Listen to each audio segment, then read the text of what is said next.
Today we're going to be talking about how to set up the shimmer wall. For the shimmer wall, you definitely need the pipe and drape backdrop. So you have these 3 poles, the backdrop itself, and the bases. So let's get those all off the cart. Alright, first step, you want to place the bases where you think is roughly 8 feet apart. I can tell that's way too close, but it's good enough for now. Second step is we're gonna unband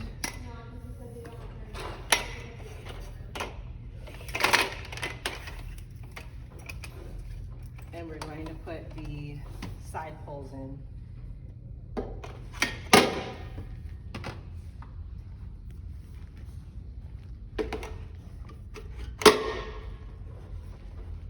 Okay. Now with the shimmer walls, we are working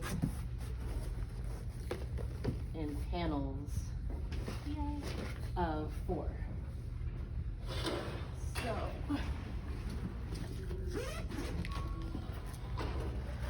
first step is I'm going to put my gloves on. And again, we wear gloves when we're handling the shimmer walls because shimmer walls pick up on fingerprints really easily. And it's really important that when you tear down the shimmer wall, you tear it down in such a way that it's easy for the next person to come in and set it up. So whoever used this last didn't quite do that. What we're going to be doing is we're going to be working in panels of 4. 1, 2, 3, 4, connected together in a big square. And what I want to do is put 4 of these big squares together. 1, 2, 3,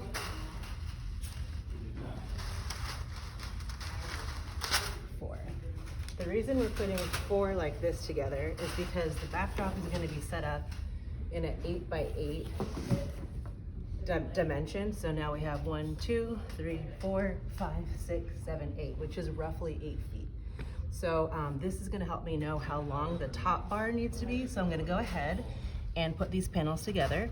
Each one has a hole and a little pin, and you just want to bring them together. When you're working on carpet, it's a little more challenging because you can't use it as a hard surface, so you just need to use your finger behind it and run your finger all the way down and connect all of these little knobs and holes. Okay, perfect. I'll do the same here.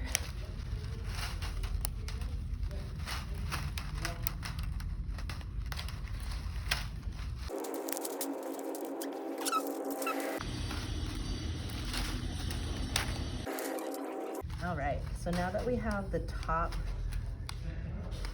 row completed, I'm going to take our top bar and I'm going to extend it just slightly outside.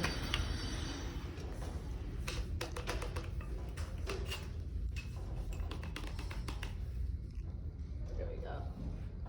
So it's pretty right on the edge. Actually, sorry, I meant just slightly inside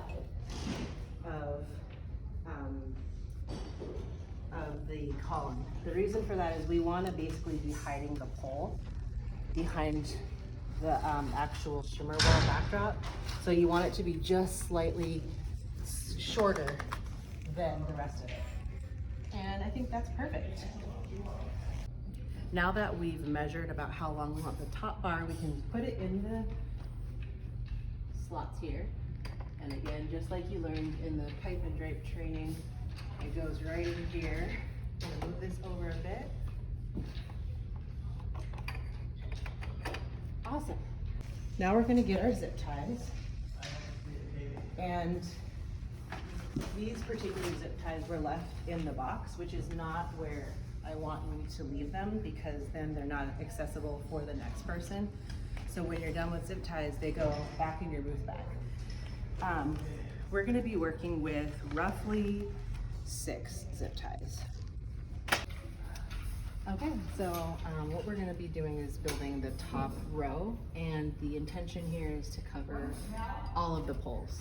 So what we did, if you wanna come closer here, is we put the zip tie and we put it right underneath the first connecting knob. That's gonna give us some support and it'll lift it high enough, and it'll lift a little bit more when we tighten it. I put the zip tie on very loose because we wanna be able to manipulate it and move it around. So now that the first one's on, we're basically gonna build from that. So we're going to take this one here and we're gonna connect. I did take my gloves off just for a second and I'll have to put those back on. And I'm connecting. It's very helpful to do a shimmer wall with 2 people, but it's not a requirement.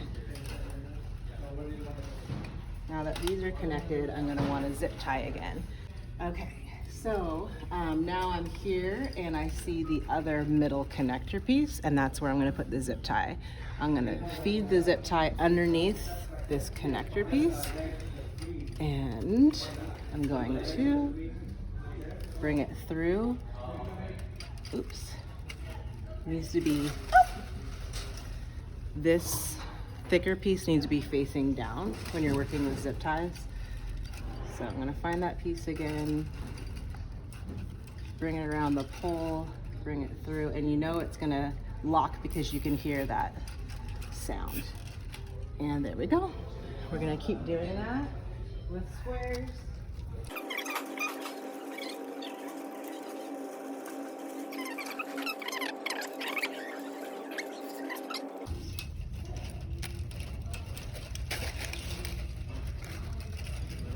This one doesn't have a connector piece, it broke off.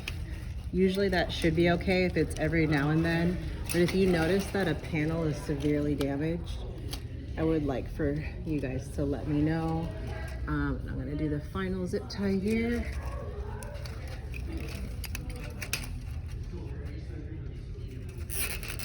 And again, you'll notice it's pretty loose for now. There we go. Now we have our first row. We can build off of that. I'll take this one that I created. It's probably too long for one person. You can do it by yourself, but it's helpful to have, if you're working with one that's this long, it's helpful to have someone that's helping. Otherwise it bends.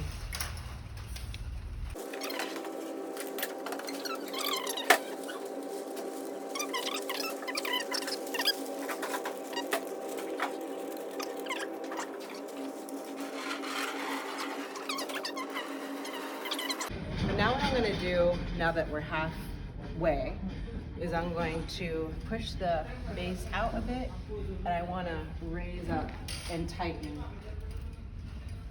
the zip ties. So what I'm doing is I'm pulling them backwards so that they're hidden, and I'm tightening them just a bit more. You really don't want them too tight. It'll be really hard for you to take them off at the end of the night if you have them zip tied too tight. So I'm just adjusting it so it's back, tightening it just a bit. There we go. Love it. And before we raise it up, I want to adjust all these little discs. I'm gonna put my gloves back on.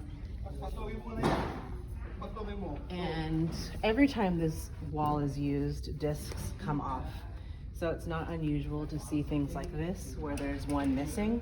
You just want to identify those places and we will put a new disc on. You also want to be looking for, here's another one, any that are just severely damaged. Maybe they're just bent into smithereens or something like that. So I think there's only 3 that are missing. And you want to do this before you raise it, because once it's raised up, it's really challenging to adjust these. So I'm just making sure it looks good. We need 4 additional. So inside of the box is a bag of additional discs. And so we just need to go in there get a disc and pop it right on.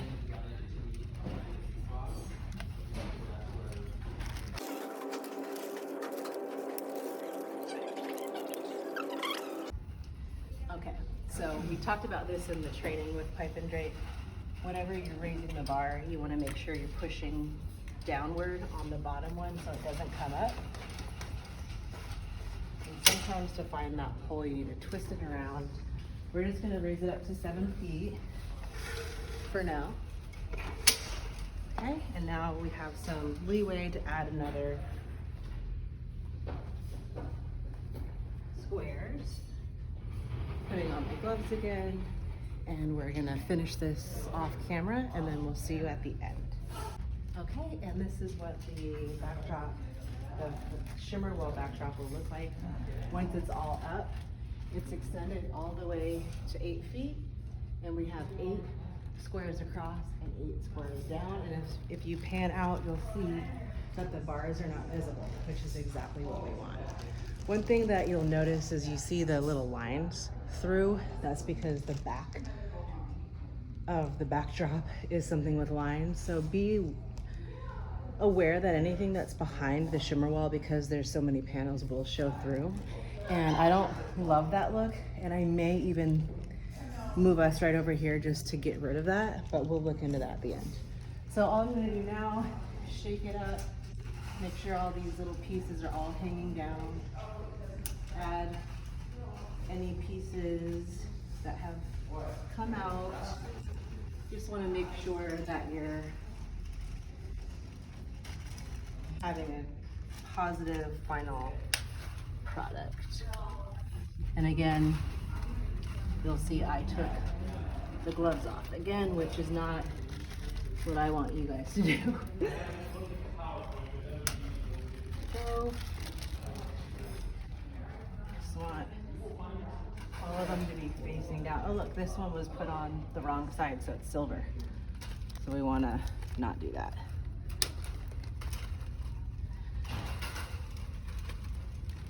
Any of them out of place, any of them missing, just fixing it. So we want it to look amazing. If you're kind of low on time, like I have about 20 minutes to finish setup, and I'm aware of that. If you're low on time though, you might want to skip this like finishing touches part until the very end. We want to have everything up and running before we like perfect everything.